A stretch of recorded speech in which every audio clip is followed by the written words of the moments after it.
So good afternoon, everyone. I welcome all the attendees who have joined us on YouTube for a webinar, which will be led by industry, HR leaders, as well as subject matter experts. And the webinar would be on succession planning. Building the next gen starts now. A note to the attendees on YouTube, we will be conducting a question and answer session towards the end of today's panel discussion. So if you have any questions for our panelists, please feel free to use the chat box on YouTube to send in your questions. Alternatively, you could also send in your questions over email to either Mr. Vivek Shastri or to me. And on your behalf, I will direct some questions to the specific speakers. Another point for companies that might have joined in, we conduct these webinars every week, that is quarantine webinars every Friday. So any organization or institution that wishes to partner with us for these webinars, please feel free to send in your queries and we could walk you through the possible benefits as well as the partnership models that can be derived out of it. So thank you once again, and I welcome once again all of our attendees on YouTube.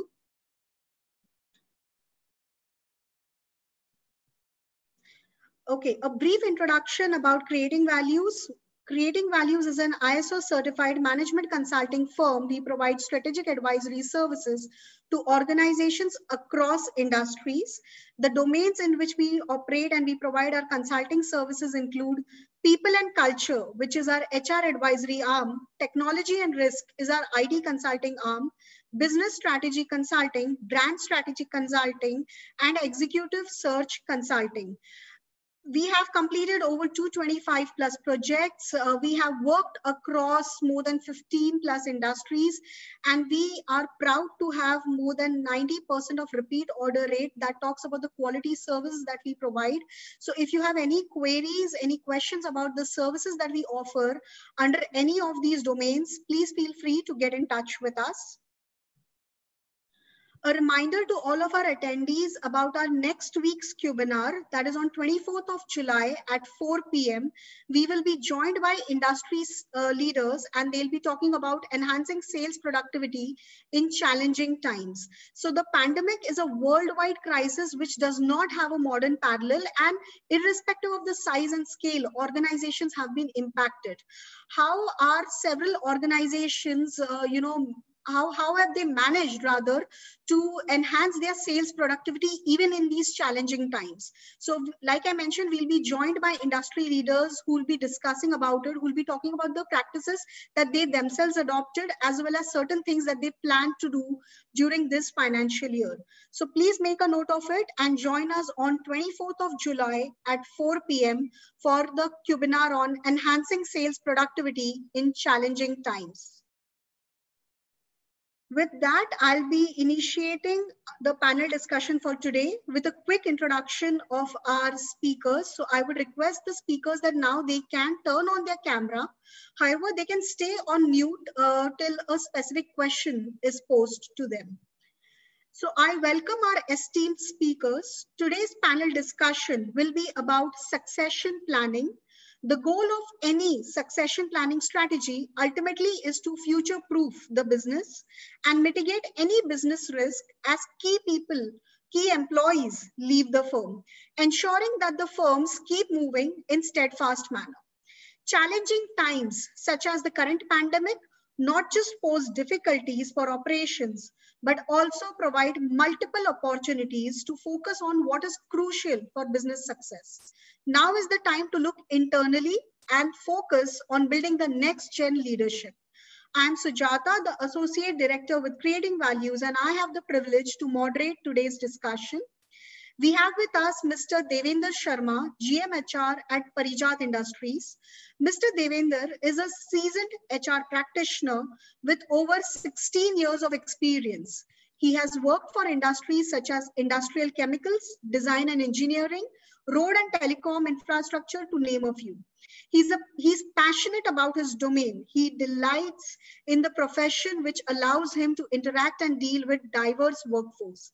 He's a certified change management practitioner from University of Pacific Wales, USA, and believes in the doctrine of care in the HR profession. He strives to contribute as a coach and mentor. Our next speaker is Mrs. Praveen, Head HR and Admin at Gold Plus Glass Industry Limited. She has around 20 years of rich experience in general administration, human resources, compliances, and operations. She has worked in reputed corporate giants like Aptec Limited, Wipro, Dalmia Group, and Agarwal Packers and Movers Limited. She has had the exposure to work in diverse industries like education, logistics, and BPO. She has been associated with various universities and colleges, including IIMs, for conducting guest lectures. She has accolades such as Woman of Worth and Woman of Substance to her credit for being part of the leadership team. We have also been joined by Mr. Vivek Shastri, the Associate Director at Creating Values. He comes with diversified professional experience involving business side interventions, including strategy development, OD projects, as well as talent management. He has led multiple complex assignments for organizations across healthcare and diagnostics, manufacturing, footwear and apparel, BFSI, FMCG, building construction material, etc. He has been responsible for successful management and implementation of HR strategy roadmap, including all aspects of human capital management. He is a certified assessor with capabilities of designing and executing complex assessment centers while advising organizations on key decisions such as succession planning, hyper identification and development, etc. So let's start today's panel discussion, and I will be directing some specific questions to our speakers. I would initially request, Mr. Devendra to unmute himself, and then the first question would be common to all the three speakers. So we could go in the sequence of Mr. Devendra, then followed by Mrs. Praveen, and then Mr. Vivek. So Mr. Devendra, Indian organizations at times lag in implementing succession planning effectively as compared to their Western peers. What do you think are the main reasons? Lack of effective talent, lack of will, lack of knowledge on how to get it done, or the fear of hurting people's sentiment? Thank you, Sujata, for inviting me for this panel discussion. First of all, I would like to welcome all the HR fraternity who joined us for this session, and would like to thank once again to the Creating Values for conducting this session and spreading this knowledge in this trying time. Thank you so much, Sujata, and the entire Creating Values. Coming to your question, Sujata, I think before responding to your question, just would like to set some context on the succession planning. See, there will always be an ebbs and flow of talent in any organization. The transition of people in and out of our business is a constant given. Nobody can change it. As business demand change, role change, as people's circumstances changes, their employment need change, then you will always have vacancies that need filling. Some roles are more pivotal than others, however, and they cannot be felt vacant for too long without an adverse effect on the business. Yeah, I do agree.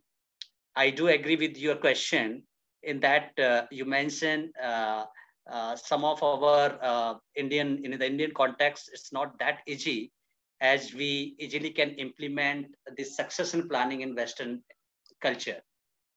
It's a very clear and obvious answer I would put here is yes, it is not absolutely of the lack of effective talent. I would not say that, but yes, lack of will and lack of knowledge on how to get it done or fear of hunting people. That's some common phenomena is there definitely while we try to implement the succession planning in Indian industries or the industries being led by the Indian promoters. See, large or small, every organization faces similar challenges in succession planning. when people think about succession planning, they too often associate it with their own retirement or resignation. That's not happy thinking, and people avoid it. Research by Deloitte, I think, highlighted a lack of clear communication as one of the biggest threat to the successful transition from one generation of business leader to the next. Then I would say yes, we everyone try and want, but lack of awareness. There's a myth on the succession planning. If we will introduce this, if we will prepare our successor, then in coming time they may eat our jobs. So that's the myth. Definitely have. First, I think the awareness on at the level of people manager is definitely required. So that's the biggest challenge. And yes, the management will to implement the succession planning sincerely and thoughtfully is the second answer of your question. So I would say carefully consideration must be given in the nature of how and when succession planning is being implemented. So that's my question. Sure. Thank you, Mr. Yes, Devan. So the same question to Mrs. Praveen, to you as well. Please advise what would be your views on the same thing, that why do Indian organizations lag in implementing succession planning, and what could be the main reasons? Is it about the lack of talent, lack of will, lack of knowledge on how to get it done, or the fear of simply hurting people's sentiments? Ma'am, you're on mute.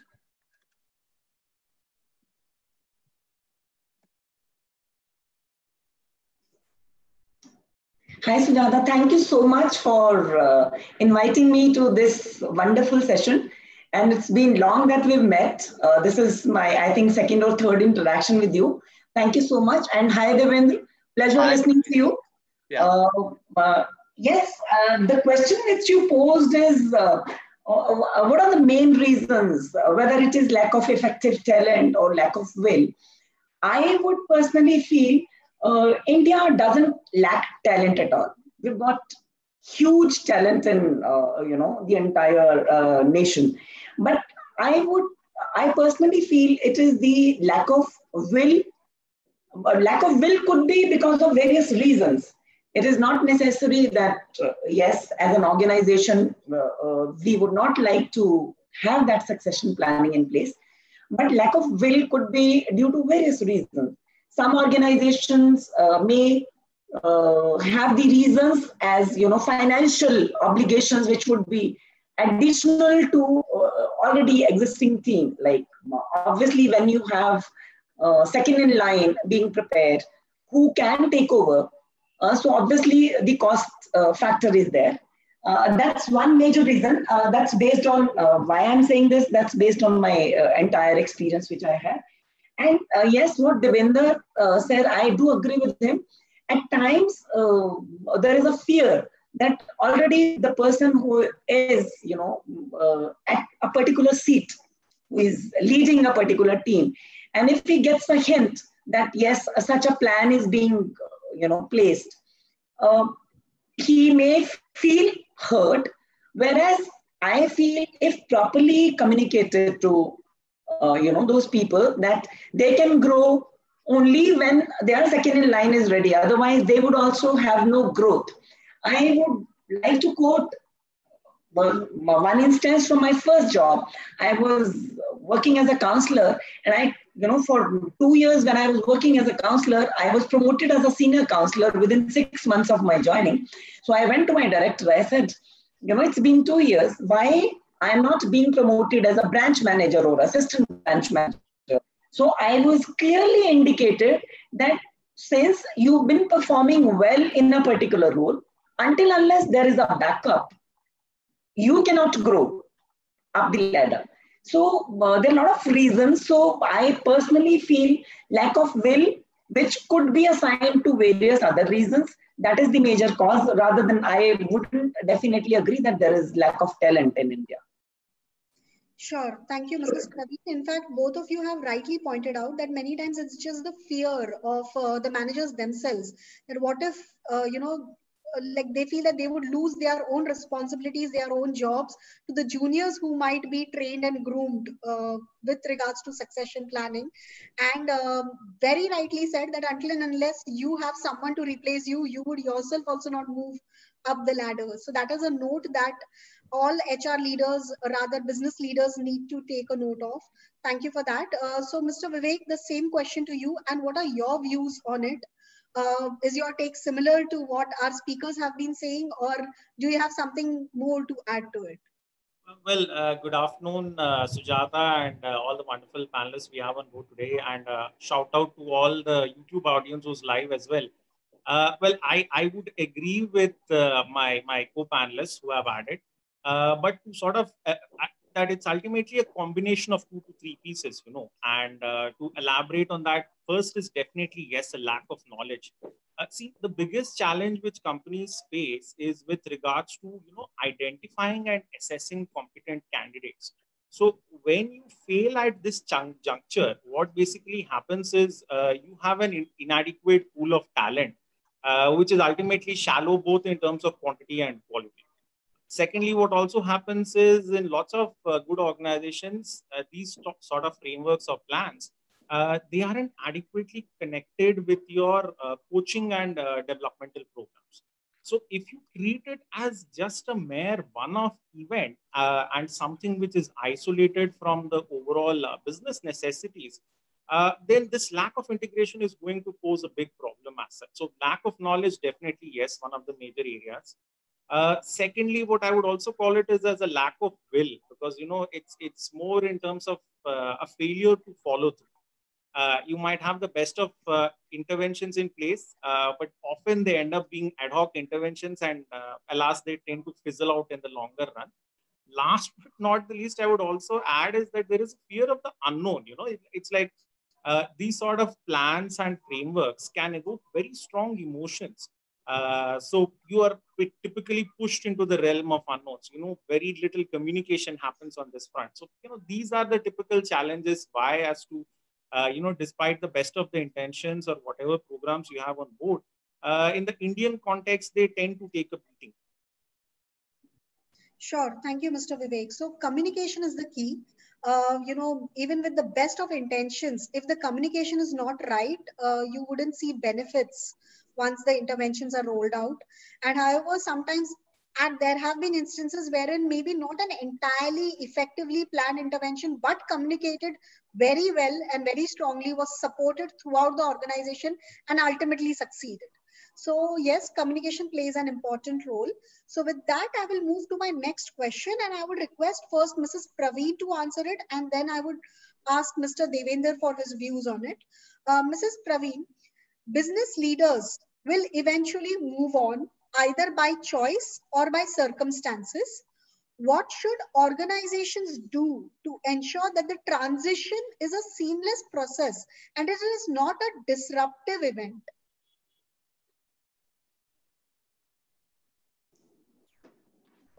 That's a wonderful question, Sujata. I would like to go back to my previous role in one of my past roles, wherein we had made it mandatory for all the managers to prepare their second in line. And that was part of their KRAs. And while being appraised annually, performance appraisal, that was one major criteria. Have they been able to create their second in line or no? And in case there are any gaps, what are the reasons for them? And what have they done to eliminate those reasons? So that was the purpose of doing this was to ensure that proper mentoring and training to the next level is done so that they can take over and the plan, is implemented effectively. So I feel to create a plan, we really need to identify the key positions, and key positions necessarily may not be only the leadership positions. Depending on the industry to industry or organization to organization, at times the entry level position is the most critical position. If I talk about my previous role, Vivek has been part of that, multiple visits he has paid, and he's met our chairman also. So my most important profile was the call center team, wherein my entire business calls were landing. So that position, let's say if the number was 40, wherein the minimum number, I'm just taking an example. So if the number one day is 39, so my seats, so one seat not, having a person on board would lead to, on an average, losing around maybe 150 inquiries a day. And if I look at the conversion of those 150 inquiries, you can, look at the loss of business because of one person not being there. So we really need to identify the key positions and then, create a plan wherein either we identify people internally who can be groomed, or if at all we need to hire people from outside, then we need to bring in that plan in place. And if required, at times, internal or external, the training is the key. Generally what happens is, if you create an internal training, trainers, a pool of internal trainers, at times the employees may not take them seriously. So a mix of external and internal trainings is also very, very important. And then after identifying internally or externally, then you need to mentor those employees who've been identified to take over, that particular role, maybe 2 years down the line. So those 2 years, obviously, there would be times when the mistakes would be committed and, errors would happen. And that's how you would groom the person to take over the next role. And accordingly, once that training is over and when the person, if by compulsion or by choice, any person moves out, you have immediately a person in place who can take over that role. And you can actually avoid that void and the losses which could occur, because every time financial loss may not only be the loss. So you can avoid that loss. So that's what I feel. Yes, thank you, Mrs. Praveen. In fact, something very crucial, in fact, 2 points very crucially put through, which people should take a note of, that yes, not necessary that your succession planning should be only for leadership roles.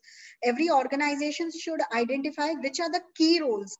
Sometimes even the entry level role has a major financial impact on your business. So your succession planning as well as your manpower planning should be in place for these key roles. So that is one point, number one. Point number two that you mentioned was bang on, that yes, have a good mix, a healthy mix of internal and external trainers, because several times employees do tend to take the internal trainers quite casually.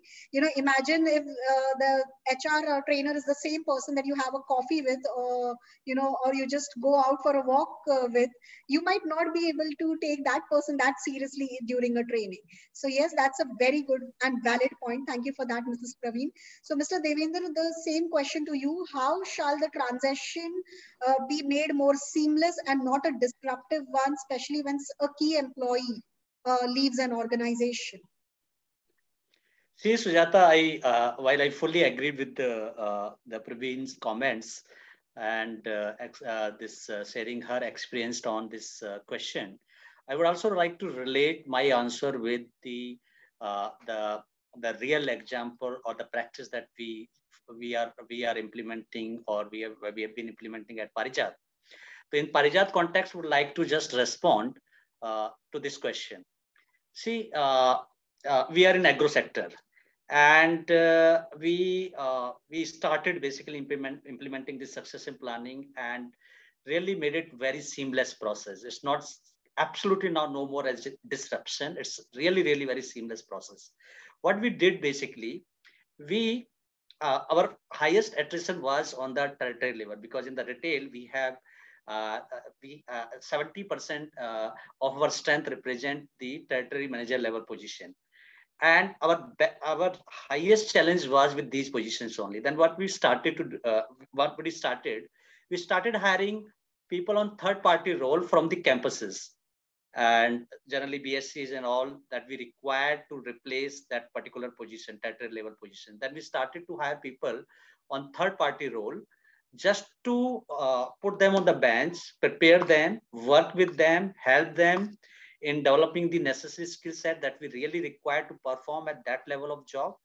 And now I think we have enough bench strength to immediately replace that position. That really very drastically reduce the opportunity cost or opportunity business loss that we were earlier having before implementing this practice.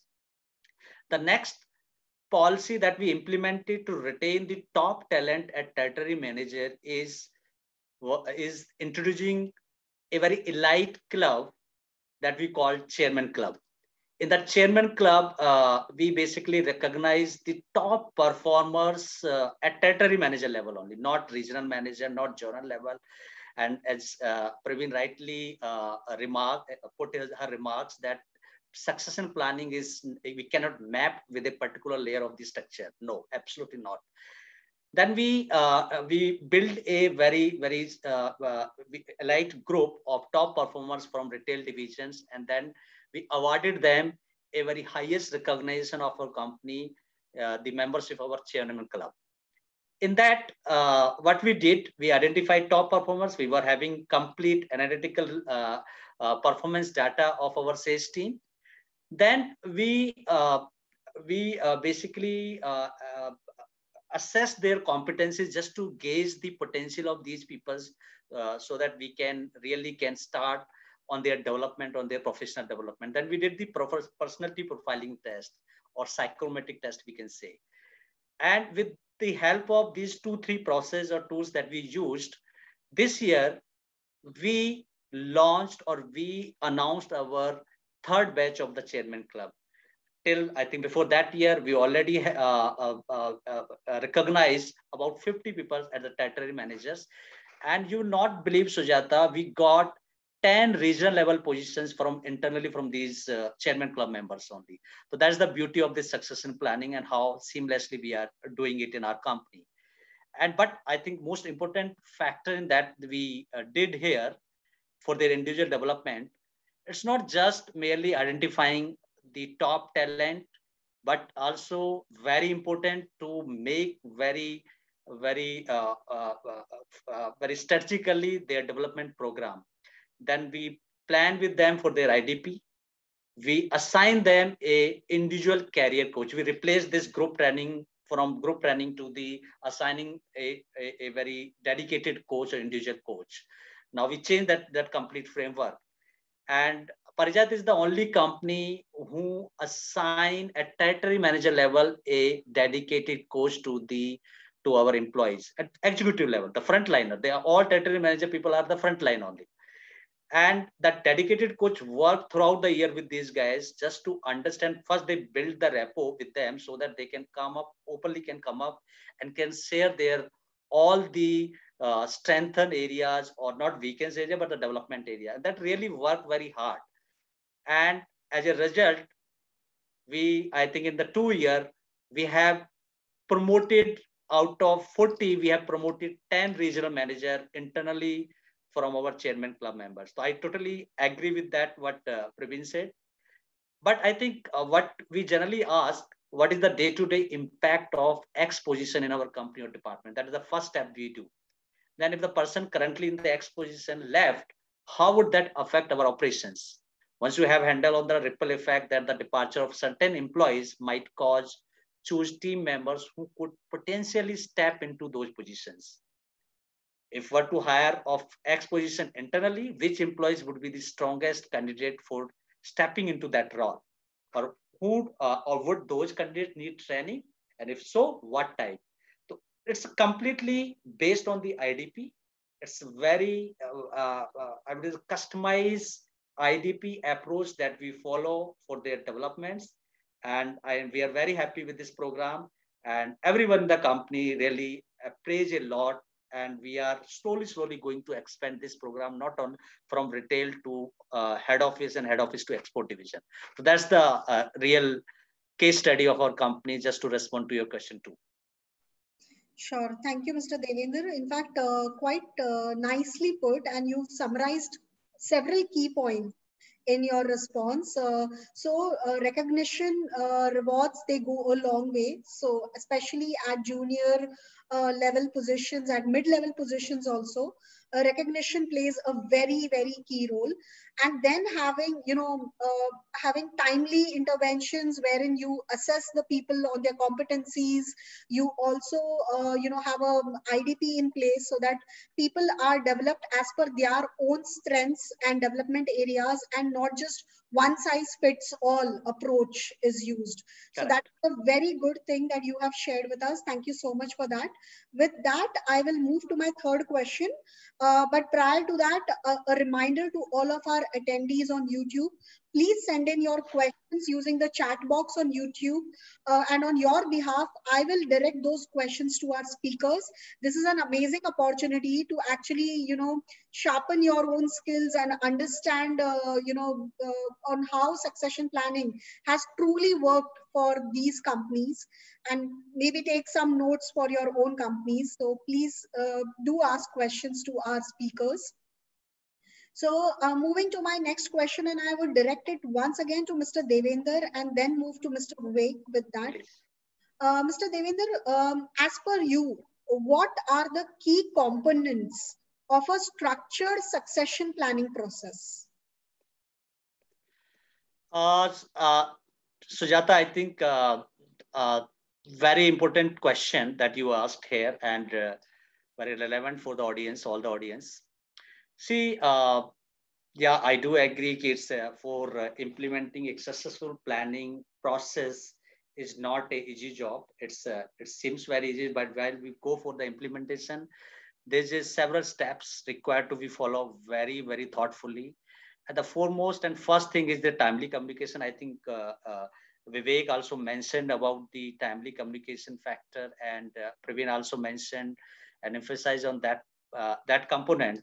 But yes, timely communication is really very critical in implementing successful planning process.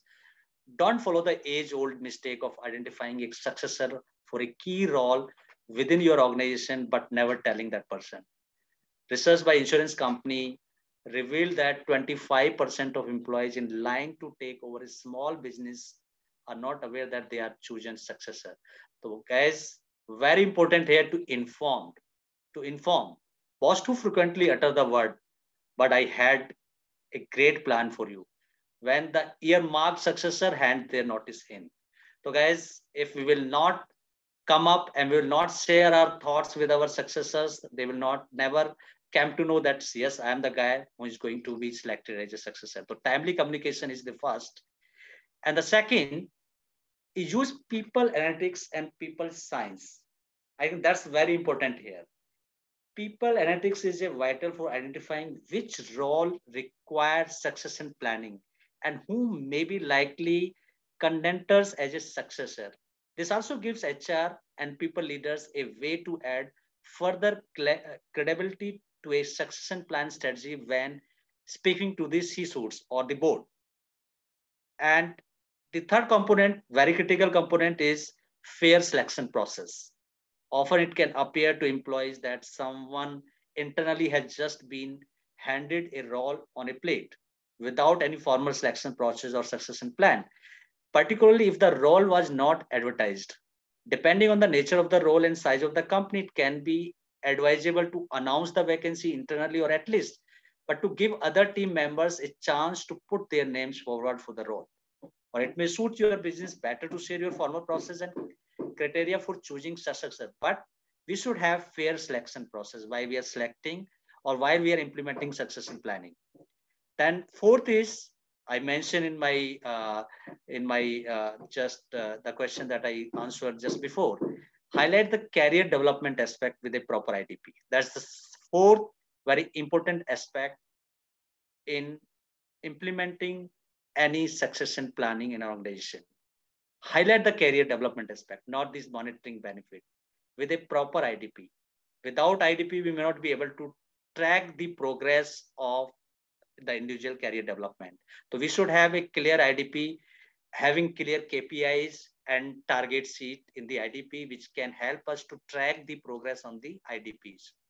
Then regular review of the IDPs is the other very important element of succession planning. Review can be quarterly basis. Ideally, it should be quarterly basis, but we can choose looking at our own business context. Sixth, very important, is integrate your succession planning into our hiring strategies. Do we really hire replacement?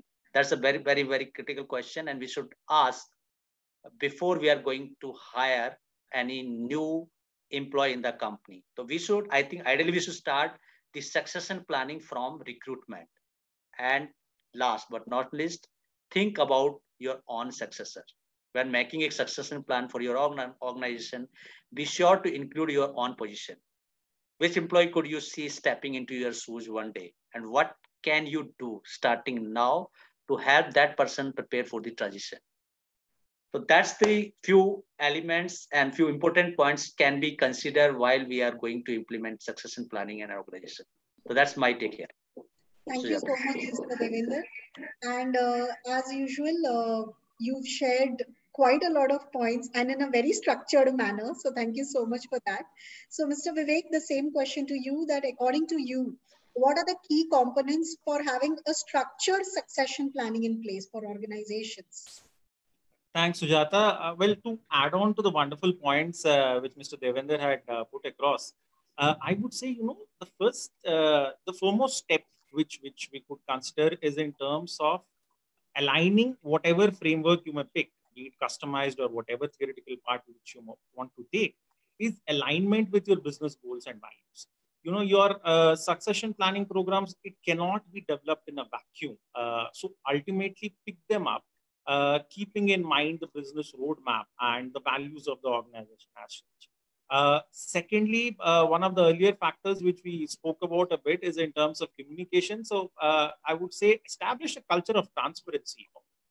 Because often what happens is organizations start with these sort of programs, but there are certain misinterpretations which might come up. So foster an open dialogue with your employees, with regards to their career information and how this is going to help them in the longer run. Two essential factors which I would, I guess, keep stressing across the entire length of the webinar is have a very robust criteria for selection. The organization should work towards using using tools such as assessment centers to identify the pool of candidates. You can't just rely on vague assessments alone. Once that is done, you would also need to focus on a targeted development, because that is what something which also my colleague Mr. Devender had shared about, that it's more than just about identifying future leaders. So it's also about how do you map them ultimately to ensure that over a period of time, they would be able to take in the role for which we are trying to see them. Fourthly, I would say one essential point, a key factor across any projects of this scale is have leadership accountability. Because until and unless you have that level of involvement from the board, from the management, and from the senior leaders, these are the sort of projects which will find very difficult to move it across. One of the other areas I would say is in terms of have a strong mentoring framework, because that is also very essential to sort of plug in and understand, what are the challenges which the candidate is facing in his developmental journey. And I would say last but not the least, it's always good to keep a check. So evaluate your effectiveness on a regular basis. Because if you don't have a relook at something which you have implemented and you continue to implement the same thing over a period of time, you are creating a pool which is very dangerous per se and ultimately not solving your talent needs. So this is in my view some of the key areas which should form major components for any succession planning program. Sure. Thank you, Mr. Vivek. So if I take a good look at what both the speakers have said, all of us need to understand that it starts with assessments, so very thorough assessments. So every one of us who are aspiring for future leadership roles, we have to be ready to be assessed thoroughly. And like both of our speakers have said, that to have leadership involvement, to have accountability with the leadership, always plan the successor for your own role as well.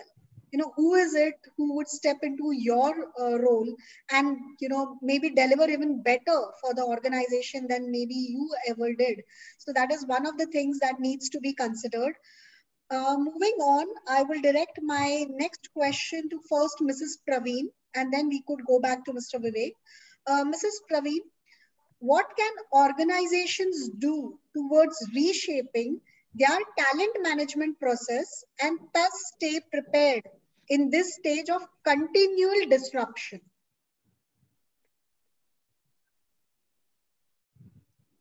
Thank you, Sujata. When I received this question, I was looking at last 3 months specifically, because if I would just like to briefly share, we are into glass manufacturing, right? And if you are aware, I don't know whether you are or no, I would like to share that glass manufacturing is a continuous process. So the plant doesn't stop. It's a continuous process. So even during the lockdown, when nothing was working, we were working, although with a limited number of manpower, with a reduced manpower. And initial month, we struggled to settle down the things and manage with much, much less number of people than we were doing with the actual number. So that's been one of the biggest challenge. But the learning over the last 3 months has been that, yes, if you have no choice and if you're left with no choice but to work with lesser number of manpower, so obviously you need to create ways and means wherein you can continue working and the business doesn't stop. You know, generally we say the life never stops. So likewise, if I talk about our business, we are the second largest manufacturers of glass in India, you know, producing 1250 metric tons of glass every day, right? We've got a huge plant in Roorkee. So till a month, we were all engrossed in preparing plans for, you know, ensuring that no one falls sick. Because if a single person is found positive, the factory would stop, which we never wanted to do. So, but the learning has been, one, we need to learn working with the lesser number of manpower in case such a situation arises again, that you are asked to reduce the number of manpower being used. And also, not only managing your existing talent, but also the talent acquisition process also has to be such wherein at the time of hiring only, you really have to clarify and make them aware about the entire process and the situations, because this was a thing which has come to all of us for the first time. We never saw any such situation in the past. So talent acquisition has to be planned in such a manner that everyone should be made aware, and maybe certain policies and rules and regulations maybe in writing need to be given to them, that you are being hired and in case required or in case such situation arises again, these are the guidelines in which you'll have to work. Like we had to make the arrangements in the factory premises only for the people to stay there, right? So ensuring that all the employees are managed well, the proper arrangements had to be made, their fooding, their staying, then ensuring their hygiene and cleanliness and their safety and security was of utmost importance. So the learning was, yes, in future, all the hirings also have to, be moving around this concept that any such situation, because we are expecting that COVID is going to be here maybe for another year or maybe a year and a half. So we need to manage our resources, the existing or any future resources, in such a manner that there is no disruption whatsoever. The situation which we faced has, ensured that we prepare ourselves for the future.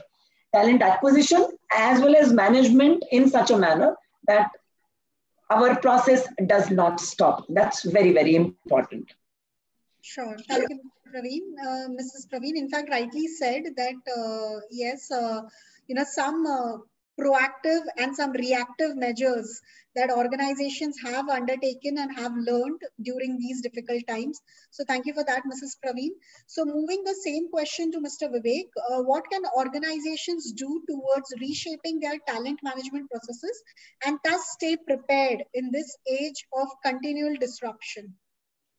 Sujata, over the past 4 or 5 months, I guess the words unprecedented, uncertainty, these are the words which you're going to hear for a long, long time to come. In these sort of challenging times, I would say 1 or 2 things which organizations must definitely do is rather than, placing people onto jobs, you must also look towards casting individuals. So by that, I mean to say, that you should also get to know in terms of what are the intrinsic motivations of people as such, because that is very critical before you assign them to a particular role. Secondly, you have to take a capability-based approach. That is where you need to analyze the potential. Are they fit for the right role or not? Rather than just searching for somebody with a pure lineage or in terms of hierarchy alone, this is something which needs to be taken. Other thing I would also say is that from a workforce planning perspective, you need to identify what are your mission critical roles, what are the business critical roles as such, and ultimately what skills are required for people to be undertaking these sort of roles. And lastly, one important factor is, organizations have to adopt what I would call a talent mindset. You cannot view this, and you have to view this in the context of the larger strategy as such. So in progressive organizations, what also happens is you have regular committees, I would say, people who sort of oversee what is the support being provided to all these people, the so-called leaders or the hypos as such. So these are some of the areas, which ultimately I feel would help in facilitating the career development, which we are ultimately looking to give to people, and also reshape the talent management process. Sure. Thank you so much, Mr. Vivek. Yes, Mrs. Praveen, please. You're on mute, ma'am. Yeah. Sujata, I would just like to add that apart from working on the talent management, the primary thing which we have come to know is that during these times, there have been instances wherein an employee has been, be it at a very, very senior level, they've been very apprehensive of coming out, or that even my office started working. We have been operational since 4th of May. As soon as Delhi opened and they allowed to work with a workforce of 33%, in fact, we were working with more number of people. So there are, and it is not about a level, seniority, or an entry-level person. There have been people at very, very senior level who've been very, very apprehensive and scared of, coming to office, and they've been obsessed with the word COVID, Corona, ki unko to nahi ho jayega. So as a HR professional, a learning has been that, that psychological, impact which has been there on their minds. HR also needs to play a very, very major role in ensuring that this mindset is also, brought into a situation wherein they are at peace. One, that I pass on a message that you are fully secure when you come to office. And that's the reason I told you, maybe I'll have to, wear my mask through and through because I have to lead by example. So I have to give them a strong message that they're fully secure when they are in my office premises. And thirdly, which is very, very important, regular counseling sessions are given to them in such a friendly manner that they are at peace and they're calm. But at the end of the day, being an HR professional, I also have team members in HR whose job is to console the employees. They themselves are not at peace because they've got their own apprehensions. So this learning has been great. And I think in future, we have been involved in such a manner during these days. In future, we will develop a plan in such a manner that we also put in place such sessions from time to time, wherein maybe a psychologist or a psychiatrist is coming to address to their psychological needs also. Sure. Thank you, Mrs. Praveen. In fact, yes, this had been primarily one of the topics of our previous webinars that we conducted, which was about the physical as well as the psychological health and well-being of employees. How organizations are striving to regain trust, to show them that yes, we do care about your safety and we are taking all necessary measures to ensure that the workplace is safe for you to return. And thank you for saying that yes, lead by example. So if leaders expect the people to rejoin offices, leaders are the ones who should be there first. So thank you for sharing those views with us, Mrs. Praveen. Okay, so I would be asking my next question to all the panelists one by one. And I would request you to maybe, in 30 seconds or 1 minute, if all of you could one by one share your responses, your views on it. So starting with, Mrs. Praveen, let's start with you. Successful succession management. It became a tongue twister right now, but however, successful succession management needs talent champions. What steps can firms take to identify and grow them? See, the word talent champions, I feel there are few things which are from within. I strongly believe leaders are born. You cannot create leaders. However, having said that, I also feel mentoring plays a major role.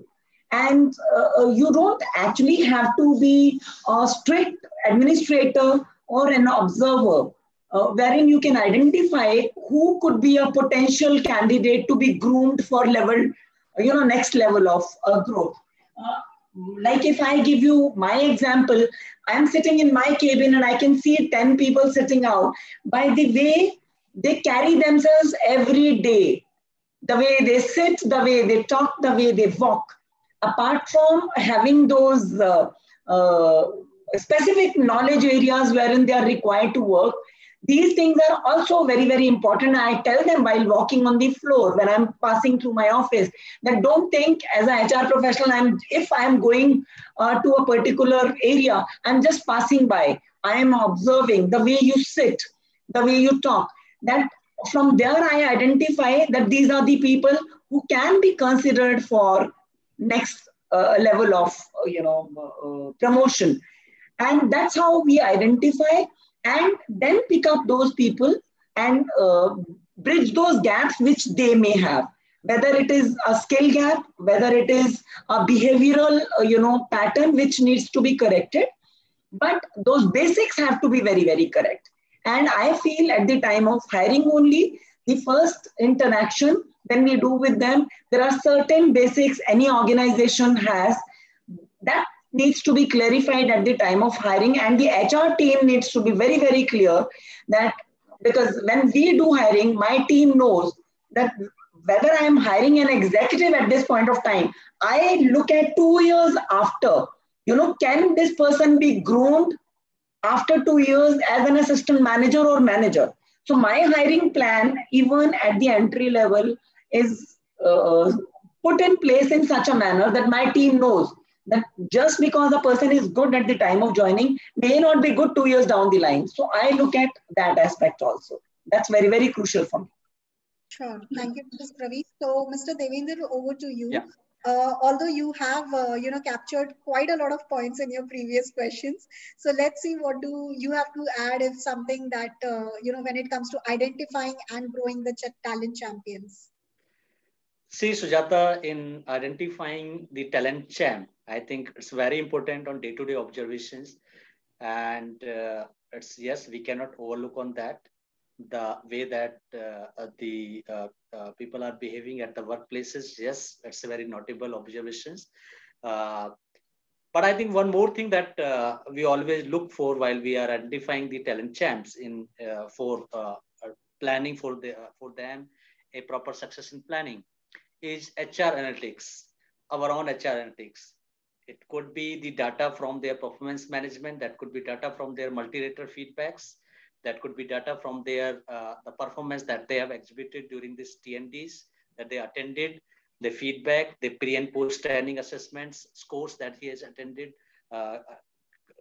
any training program. So this all data, when we conclude, we compile and conclude, and that really helped us to identify the talent champ from the mass volume. That's the first step I think I would definitely advise here to go. Yes, it's very important what Praveen say. I think day-to-day observation, the way that the employees are behaving while they are coming to office. And I want to relate this is the attitude. The second is the attitude, which is very important. The person has the attitude of learning. The person has the attitude of gratitude. I think that's one important thing. And nowadays, due to this trying time, everything has changed. And thereby skill sets also forced to be changed, I think, for the future talent. Now, we all are talking more about the agility nowadays. So now we have changed the skill set of the people at all layers of the structure. Now people should be more talent savvy, techno savvy, and more data savvy. Person should have the skill of agility, skill of learning. So that's all things we always look for while we are going for identifying the talent champs. And and after that we use some tools also. Not that data is enough to identify the talent champ, because we are going to invest a huge money on these talent champs to prepare their IDPs, to implement the succession planning for future. It's not the short term. I think Vivek rightly said it cannot be an ad hoc approach. It has to be a systematic approach where we can, and it cannot be an event. It's an ongoing process where we have to spend very quality time on that. Even me as HR head of the company, my all colleagues spend a lot with these guys. We are closely associated with all the talent pool that we identify through these processes, and keep connected always with these guys. So we follow very rigorous tools for identifying the talent pool, just to gauge the potential of that guys. Yes, performance can be judged by all the HR analytics that we have, the performance appraisal scores, the multi-rater scores, last 3 years scores we can have, and that can easily give us a sense, yes, the person is consistent performer or not. But yes, to gauge or judge the potential of that particular talent. Yeah, one person could be a good performer, but whether that person has the ability to grow on the next level, that's very, very important question before we are going for any succession planning. And that's where we use the tools to, whether it could be psychometric tools, personality profiling test, it could be anything. So that's few tools that we are applying in our company and maybe useful for other people. That's my take on that question. Sure, thank you. I would also like to add here, Sujata, that what Devendra is saying is absolutely right. Doing things and getting the things done, they are two different things. A person who may be an excellent worker may not be a good manager. Maybe he cannot get the work done. So what I feel is that whenever there is a skill gap, that can be covered. But if you have a will gap, will and attitude, these are the two things which you can never, I feel it is very, very difficult to build. A person doesn't want to do it. So you just cannot do anything about it.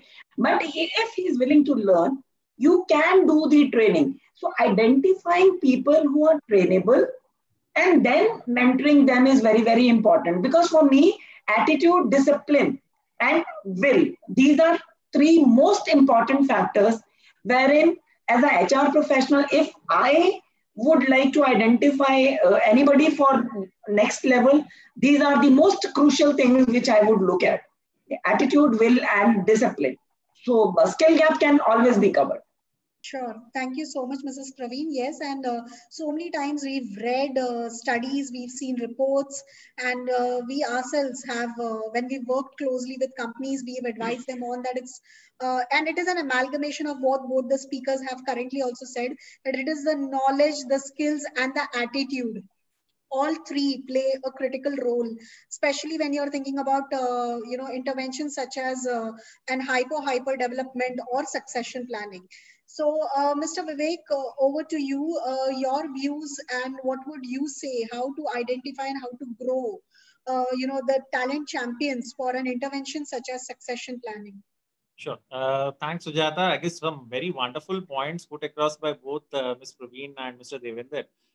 What I feel is any individual, any identified individual, typically stands in the middle of what I would call is a talent triangle.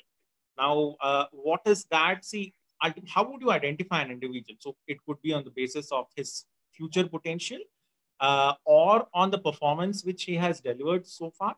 And other important aspect which both Mr. Devender and Praveenji addressed is in terms of the attitude aspects. But one of the other area which is very, very critical here is your identified people must also be able to groom talent.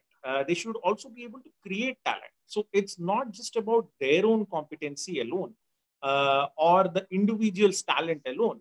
But it's equally critical that he must be able to communicate at that level. He must be able to groom people.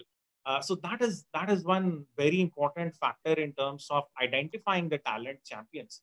Now, once you have followed a structured approach in terms of identifying this chosen set of one or two individuals or for that particular role, how do you grow them? Well, you could use a scientifically structured and administered development center initiative.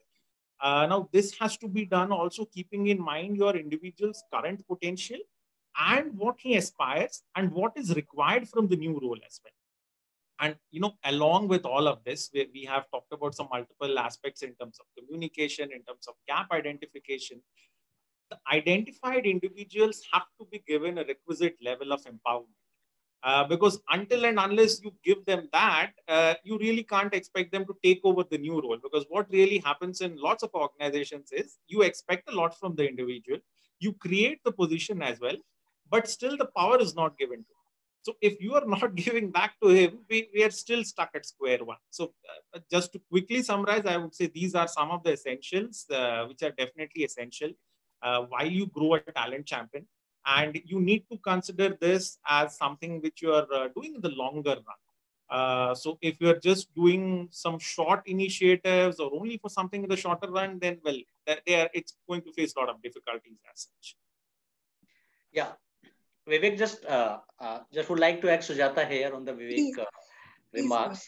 I have rightly suggested, I think, while we are identifying the talent champs for the succession planning, yeah, you're right. There's a set of skills that require to perform at that particular level. That could be communication, just rightly said by Vivek. But we have to segregate the set of skills at each layer of the structure. If we are preparing someone for a particular level, then we should aim for that particular skill set which is required to perform at that level. So we have very clear-cut segregation of skill set at each layers. So we have very clear-cut competencies. At that competency, these are the skill sets that we require. At that particular level, we are required that kind of skill sets, and we always focus on that. And we assess the talent champs based on these skill sets that actually required to perform at the next level. Then at the people manager level, we have a different skill sets. But yes, as you rightly suggest, communication is very important. Whether the person is able to communicate, whether the person has the ability to manage the team, that's the one other thing where we are preparing someone for the next level of role. But these are the very critical skills that everyone is looking at. To rightly suggest, Vivek, but most important here is to segregate the skill set at each layer of the structure. And what Vivek was saying is absolutely right. Responsibility and authority do go hand in hand. So you just can't assign a person with a lot of responsibility with no authority at all. So that's also very, very crucial. And I fully agree with you or that segregation of these skill sets required at each position, and then creating a plan wherein they could be groomed on those skill sets and develop a plan accordingly. I think that's very, very crucial. Sure. Thank you, speakers. So soon we'll be moving to our question and answer session. So in the meanwhile, I would request speakers to stay on mute, and whenever a question is posed to you, obviously, please unmute yourself. So with that, a reminder to all of our attendees on YouTube that we will be having our next webinar on 24th of July at 4 p.m. And the topic would be enhancing sales productivity in challenging times. So we'll be joined by business leaders who will be talking about what are the practices that they themselves have implemented within their organization to ensure that even in these challenging times, the sales force productivity is on a rise rather and not on a decline, and how are they helping their own organizations to move through these challenging times. So please join us on 24th of July at 4 p.m. for the webinar. So with that, we'll be initiating the Q&A session for today. We had already received a few questions pre-hand from some of our registered audience, and I'll first pose those questions to our speakers, then move to the new set of questions that we might have received. So the first question is, okay, so the first question is to Mr. Devender. How can we give future leaders the development and breadth of experience required to maximize their potential? Please unmute yourself, Mr. Devender. Oh, sorry. Sure. Yeah, thank you, Sujata. Very, very critical and very important question that you asked here. And yeah, I think may not be a very certain answer of this question, but looking at the context of the company, yeah, breadth of experience is the foundation for progression to senior role. That's very important. Only if a promoting employees has worked through a variety of different organizational challenges, will they be able to deal effectively with the scale and complexity of a leadership role. The breadth of experience can be attained either through formal rotation programs and secondments, or less formal temporary assignments or projects that are taken on in addition to the emerging leaders' day jobs. Some experience seems to be more development than others, as they provide certain challenges that lend themselves to gaining and finding tuning leadership capabilities. So I think it's important to define experiences and not role when deciding what critical job assignments or projects a high potential employee should take on, like starting something from scratch. One could be. So we can assign someone, okay, this is some project which you can start from scratch. Other is some kind of secondment assignment. Like in our company, we sometimes assign people from a domestic retail to export retail and give them the ownership of a particular state where they can work as a CEO of that state. And that gives a lot of ownership and requires some entrepreneurship skills to perform and deliver in that area. So that also help us to gauge or track the progress or the potential of that candidate, that employee. And third one is, yes, operational delivery. If we can give some kind of responsibility for a number such as productivity, churn rate, customer satisfaction rating, by exact, very, very measurable deliverables, if we can give them, that can also help us to track the progress and give a certain level of job to the successor. So I think fresh project can be assigned to for them. That's one way.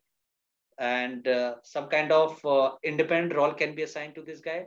It's indefinite, I think. That depend on the company to company. We cannot restrict the approach as a common, but industry to industry, one can adopt approach as per their own business need.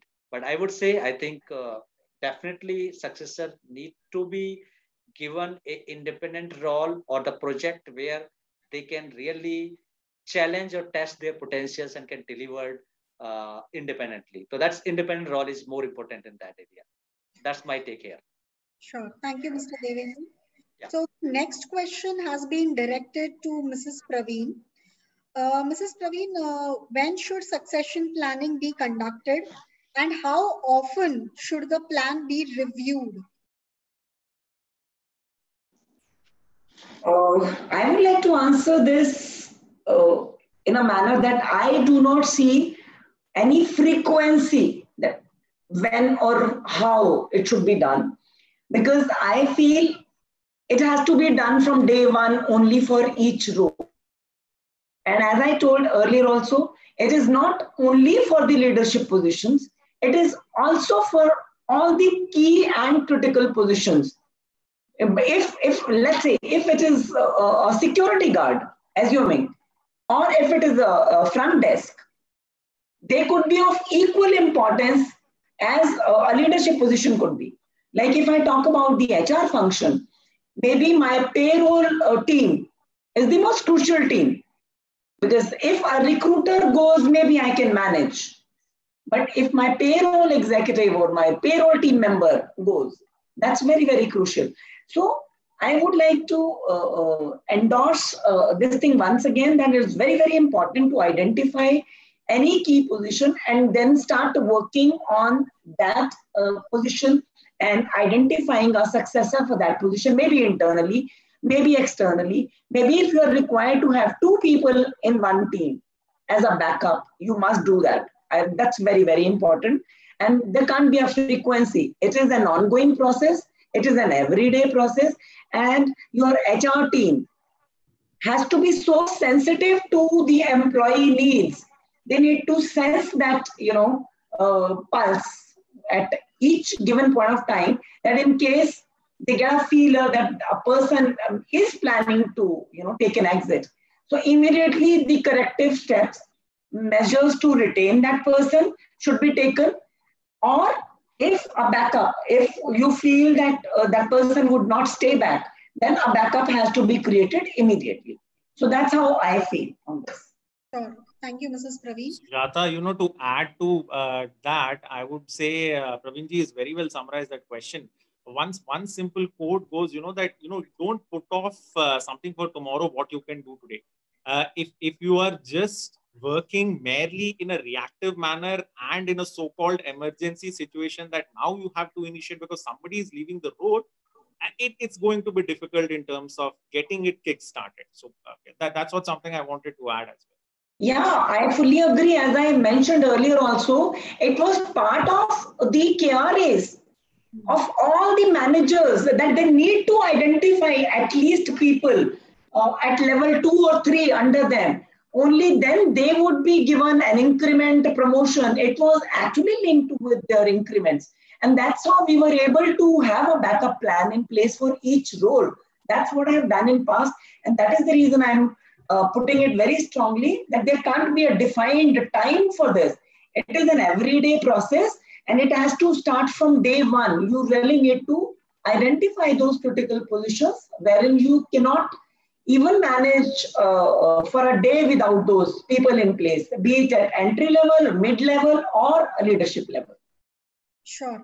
Thank you to both the speakers for sharing the views on it. So the next question is actually directed to Mr. Vivek. Mr. Devendra had already touched upon this, so I'll direct this to you. Kindly elaborate on the role of competencies, or rather the importance of competencies in crucial interventions such as succession planning. Okay.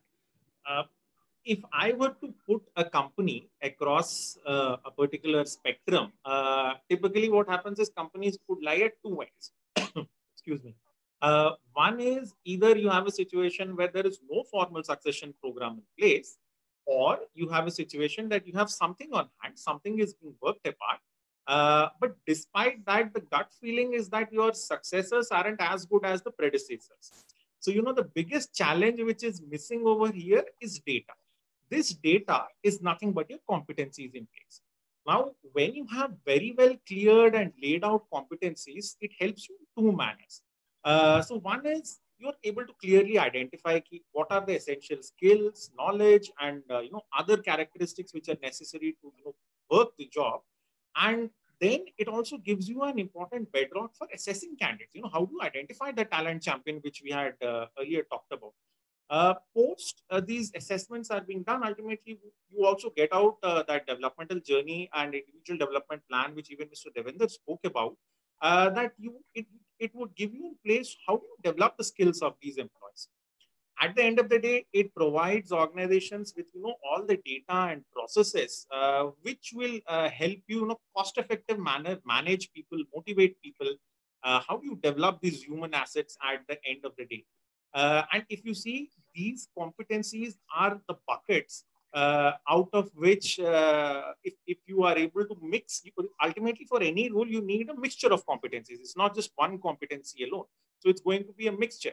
So that is why, building and identifying these competencies for that particular role, that should be the first and foremost priority for any organization across whenever they are considering succession planning as such.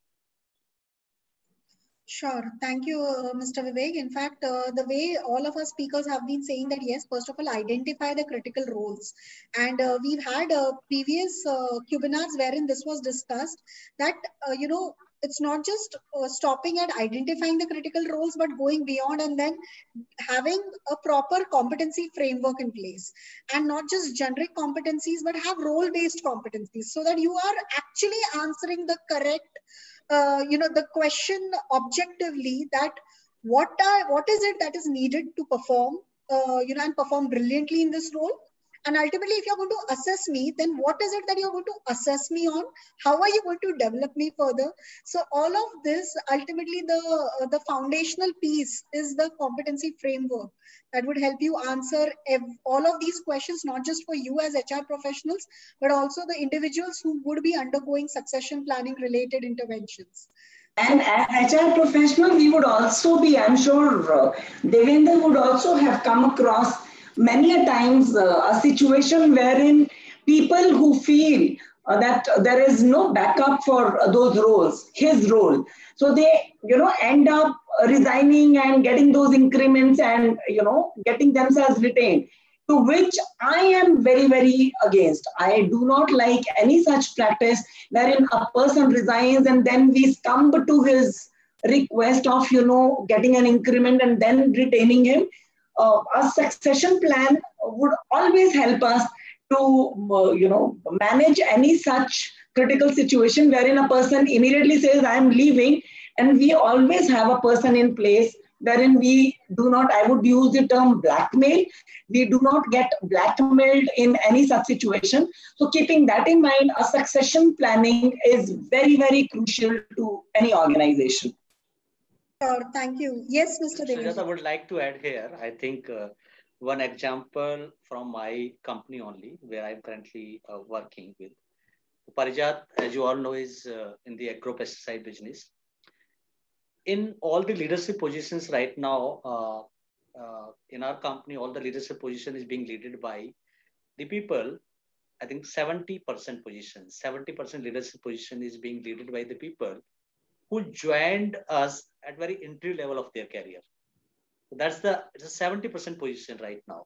And out of 70%, 40% almost is being led by the female colleagues who joined us very early stage of their careers, who joined us like they were unmarried and now they are just enjoying a full family. So that's the kind of cultures also depend on the, I would say, the mandate of the management, how management want to envision that approach in their company.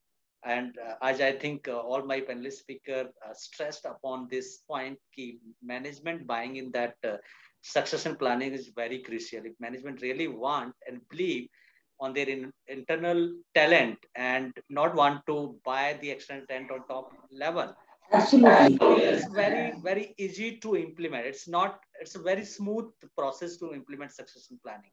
And now that further inspiring other colleagues who joining us at the entry level, when we portray them, yes, this is the people who joined us at very entry level of their career, now heading the department, 70% of the department. And the person who joined us at the executive level now is heading as a director in that particular country. Now that inspire and motivate my other new entry in the company, and you will not believe that help us to control the attrition rate at very lower level. And nowadays we are getting basically there's a sense of some other peoples that allow some fresh blood people, and people are not willing to leave the company. That's the kind of culture we have, and very low attrition rate. And that's, I think, something not only I think it could have been possible by HR, but the management vision for their company and the support to the HR department to inculcate the culture where people can not only can retain but thrive for their careers. That's my take. A person who grows from the ground level and ends up leading a team is always more important to any organization rather than, I would call it, a helicopter landing wherein you are bringing an HOD from outside and putting on their head. So it's very, very important, because a person who grows from the ground level would know the organization's all the requirements and would be a better leader rather than bringing anyone from outside. Sure. So Mrs. Praveen, the next question is to you. As an HR leader, how best to speak to leadership to keep their emotions out while having a succession planning framework? Very often, because as I told you, in all my roles, wherever I have been, and in my current role also, the mandate by the top management, although we all are part of the top management only when we head the HR function, but the mandate is that we really need to groom people from the ground level and bring them to a level wherein they become good managers and they can lead the function. But as I initially said, that attitude is very, very important. We may be willing as an organization to groom the people at the ground level and, bring them to the highest level of any function. And we have many, many instances, as Devendra was saying. If I talk about my organization, we have people who started their career from a scratch. They joined as an executive and they're working at the director level position. Our director marketing, Mr. Vivek Dubey, he started as a marketing executive with the organization way back, 20 years back. He's been with the organization for 23 years. And there are many such instances wherein people have been with the organization for 15 years, 18 years, 20 years, and they've grown up the ladder. This sets an example to any newcomer that if performance is the only criteria to grow in the organization, and emotions or biases, they do not matter. If they are performers, they would grow also, and they would succeed also. And personal biases or favors, they don't take you very long. That's a mandate. Sure. Sujata, just would like to add what Praveen's elaborate here.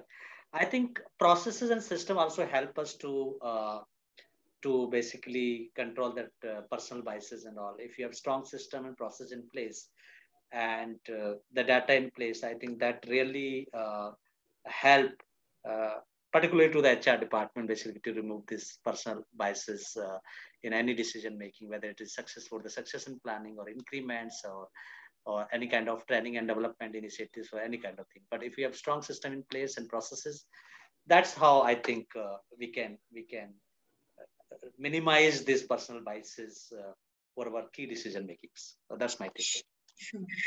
So, Mr. Devendra, in fact, the next question is directed to you by one of our attendees. Is it primarily the role of management to have a succession planning strategy, or is it the role of professional managers at senior leadership levels to work with the management on the same? So what has been your experience, that who has actually taken a front ending role, or who has been the front runner when it comes to having a succession planning strategy? Great, Sujata. I think in that, I think first is the mandate from the management side is the most important factor for any to make the succession planning successful in any organization.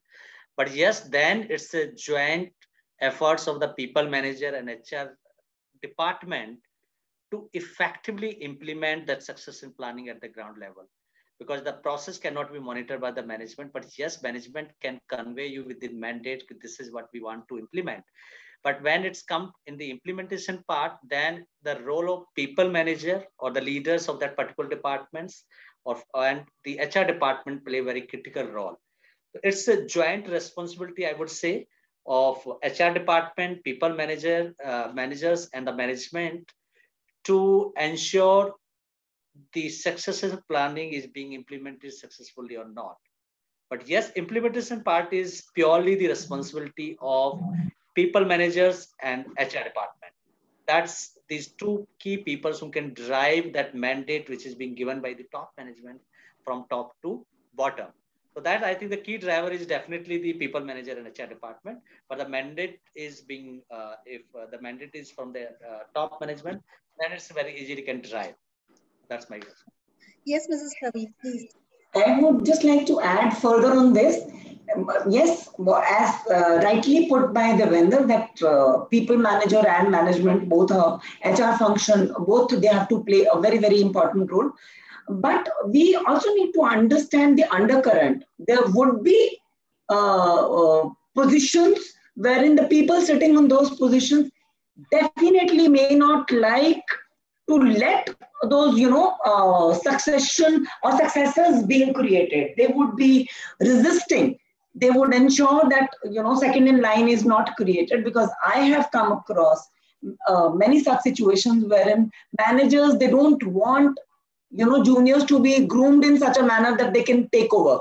So that's also very, very crucial that this thing is done in such a manner that those people do not resist to any such grooming. And this transition process becomes very, very easy. Sure. Thank you, Mrs. Praveen. So I'll move with my next question and I'll direct it to Mr. Vivek. One of our attendees has asked this. What steps should be considered before implementing succession planning, prior to succession planning? While you take this question, I'm reminded of one of a leading business gentleman called Warren Buffett. So in one of his annual general meetings, somebody posed him a question as to, what after you, like, who's the next one? So he says that, succession planning doesn't start with people. It starts with the requirements of the position. And I think that's very well laid out. You need to list down ultimately what are the competencies for which the role is being sought as such. Build and work towards building a dedicated framework in place. Once that is done, you would be easily able to quantify, the role might have certain technical requirements and certain behavioral requirements, certain functional requirements. You will be all able to amalgamate that into one single piece.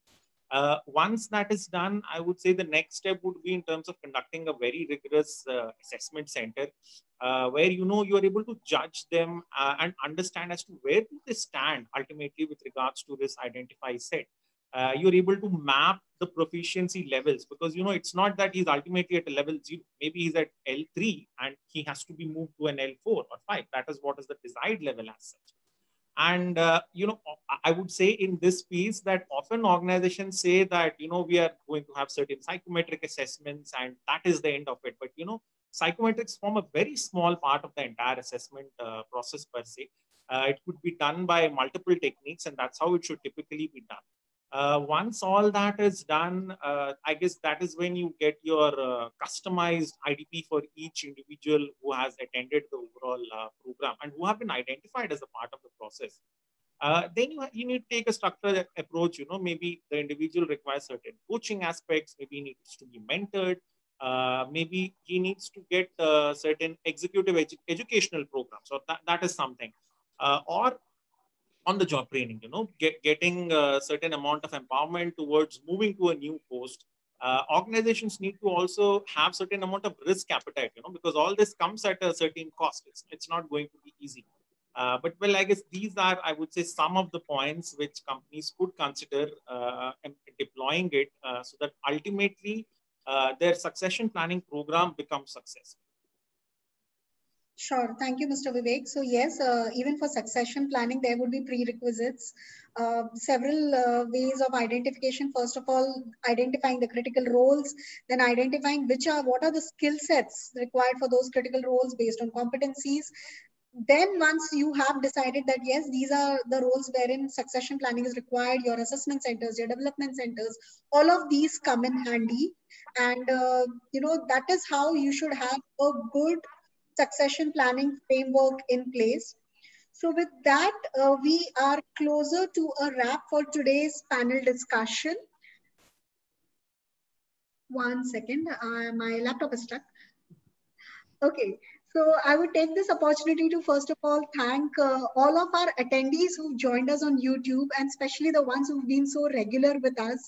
It's been over, I think, more than 3 months that we have been doing these quarantine webinars, and there are so many who have very diligently joined us weekly for our webinars. Thank you so much for that. You could also subscribe to the Creating Values YouTube channel so that you could keep on receiving notifications about any upcoming events or any upcoming webinars that we would be conducting. So please go ahead and subscribe to the Creating Values YouTube channel. We'll also be sharing a recorded version of today's panel discussion so that if you wish to share certain insights with your peers, with your colleagues, you can do so. And with that, I take this opportunity to now thank all of our speakers who joined us today. First of all, thank you so much for giving us your valuable time, and then very handsomely complementing it with your insights, your observations, your learning, case studies of your own organizations, as well as food for thought for all of the HR professionals and business leaders who might have joined us, that yes, this is the time. Do not shy away from interventions such as succession planning, because one way or the other, you could be replaced, So why not prepare for it? Because once you have someone to replace you is when you move up the ladder. So please embrace interventions such as succession planning and do it systematically, follow a structured approach. Thank you so much to all of our speakers who joined us. And with this, today, Creating Values Q&A Fridays will be signing off, and hoping to see you all back next Friday, 24th of July at 4 p.m. for enhancing sales productivity in challenging times. Thank you. Thank you, Sujata. Thank you, Vivek. Thank you, Sujata. Thanks, Mr. Devendra. Wonderful. Thank you, Vivek, Sujata, and Praveen for joining us in this panel. Thank you so much. Thank you. Thank you. Bye.